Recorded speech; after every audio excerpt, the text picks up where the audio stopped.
పూరా లోకల్. ఇలాంటి దుష్ట శక్తులు రాకుండా మళ్ళా మనకు చెడు జరగకుండా మనం కాపాడుకోవాల్సిన అవసరం ఉంది. అదే చరిత్ర నేర్పిన పాఠం, అదే మనకు వారసత్వంగా వచ్చే పండగలని చెప్పి నేను మీకు తెలియజేస్తున్నా. ఈరోజు మిమ్మల్ని కోరేది, ఎక్కడికక్కడ వైకుంఠ పాడి వద్దు. మన వాళ్ళకు ఒకటి ఉంది, అన్నీ ఇచ్చిన తర్వాత ఆలోచిస్తారు. అన్నీ ఇచ్చారు, ఇంకొకటి వస్తే ఏదో ఇస్తాడని. ఏమి ఇవ్వడు, ఉండే అన్ని పీకేస్తాడు. ఆ విషయం మీరు గుర్తుపెట్టుకోవాల్సిన అవసరం ఉంది. ఎప్పుడు కూడా ఒకటి గుర్తుపెట్టుకోవాలి. ఈరోజు గుజరాత్లో 25 సంవత్సరాల నుంచి ఒకటే పరిపాలన ఉంది, అదే బీజేపీ పరిపాలన. అందుకే బీజేపీ గుజరాత్ చూస్తే అన్ని రంగాలలో నెంబర్ 1 గా ఉందంటే దానికి కారణం సుస్థిరమైన పాలన, 25 ఏళ్లు కంటిన్యూగా ఉండే పాలన అని చెప్పి నేను మీకు తెలియజేస్తున్నా. ఇలాంటి ఎగ్జాంపుల్ చూసినప్పుడు నరేంద్ర మోడీ గారు కేంద్రంలో 3వ సారి గెలిచాడు. ఈరోజు మనం కూడా గుర్తుపెట్టుకోవాల్సింది, డబల్ ఇంజన్ సర్కార్. మీ అందరికీ ఎక్కడ లేని బెనిఫిట్ వస్తున్నాయి.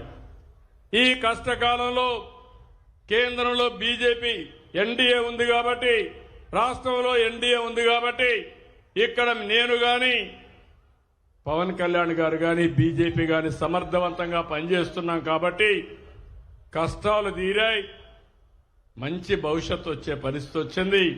ఇది గుర్తుపెట్టుకోమని మిమ్మల్ని కోరుకుంటూ మరొక్కసారి ఆటో డ్రైవర్లకు అందరికీ హామీ ఇస్తున్నా. ఈరోజు ఇంకొక పక్కన మీరు చూస్తే ఊబర్ ఉంది, ర్యాపిడో ఉంది. మీకు నష్టం జరిగేది సరైన సమయంలో అవి మనం తీసేయలేం. కానీ ఈ డ్రైవర్లందరికీ ఒకటే హామీ ఇస్తున్నా, ఈ 2,90,000 మందికి నేను మీ అందరికీ అవసరం ఒక యాప్ తయారు చేస్తాం, మీకు నేరుగా బుకింగ్లు వచ్చేట్టుగా చేస్తాం. 3వ యాప్ మీకు వస్తుంది. అదంతా కూడా మీరు ఎక్కడున్నా ఎలాంటి బిజినెస్ వస్తుందో మీ దగ్గర ఇచ్చే బిజినెస్ ని 24 గంటల ఆటో స్టాండ్కి పోయి పడిగాపులు కాసే పని లేకుండా టెక్నాలజీల వల్ల వచ్చే లాభాలను మీకు ఇచ్చే బాధ్యత మాది. దాన్ని అందిపుచ్చుకునే బాధ్యత మీది. అవసరమైతే ఆటో డ్రైవర్ సంక్షేమ బోర్డు ఏర్పాటు చేస్తాం. అందులో మిమ్మల్ని మెంబర్లుగా పెడతాను. మీ భవిష్యత్తు కోసం పనిచేస్తుంది.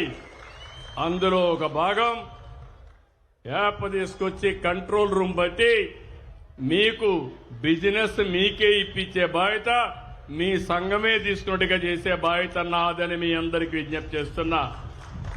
ఇలాంటి వినూత్నమైన ఆలోచనలకి మీరు కూడా సహకరించండి. నేను కూడా మీకు అండగా ఉంటానని మరొక్కసారి తెలియజేసుకుంటూ ఈరోజు ఈ కార్యక్రమానికి వచ్చిన మిమ్మల్ని అందరినీ పేరు పేరున అభినందనలు.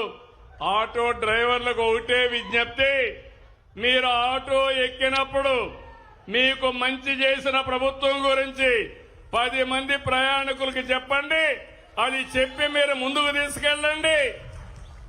మీ భవిష్యత్తు బంగారు భవిష్యత్తు చేసే బాధ్యత, మీ పిల్లల భవిష్యత్తు బంగారు భవిష్యత్తు చేసే బాధ్యత, ఇండ్లు లేని ప్రతి ఒక్కరికి ఇండ్లు కట్టించే బాధ్యత మాదని మీ అందరికీ హామీ ఇస్తూ సెలవు తీసుకుంటున్నా. మళ్ళీ ఒకసారి విజ్ఞప్తి చేస్తున్నా, హ్యాపీ దీపావళి. పండగలే పండగల భవిష్యత్తులో ప్రతి ఒక్కటి పండగే. మీరు ఆనందంగా ఉండడం మాకు కావాల్సింది.